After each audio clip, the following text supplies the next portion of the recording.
I'd been pastoring for years and years, and I was kind of used to, churches where they sang like, "What a friend we have in Jesus."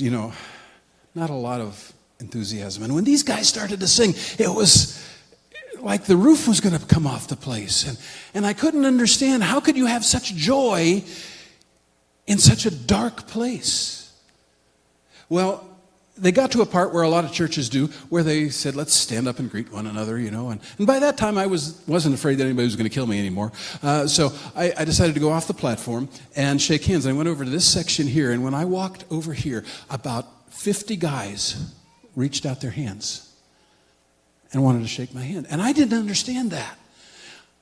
I wasn't famous. I wasn't Johnny Cash coming in to do a program for him. I was just some guy that came in. But they were so hungry for someone to care about them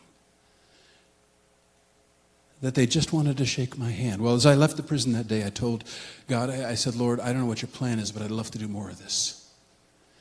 And he graciously began to open more doors into prison, so much so, I was pastoring at the time, I got to where I really felt that God was leading me out of pastoral ministry and into full-time chalk artistry, and most specifically prison ministry. Well, prison ministry is very rewarding spiritually, but it doesn't pay anything.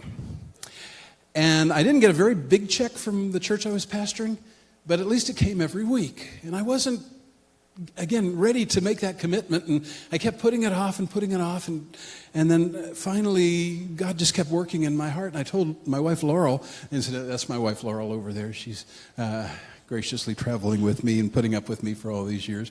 I told her, I said, we've got to step out.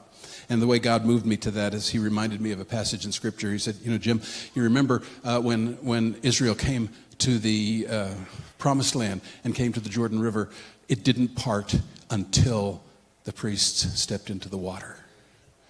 I said, yeah, I know, but I really don't want to do that. But I told Laurel, I said, okay, we've got to step out. So I resigned my pastorate. We had 2 young children at the time. Had no idea what we were going to do for an income.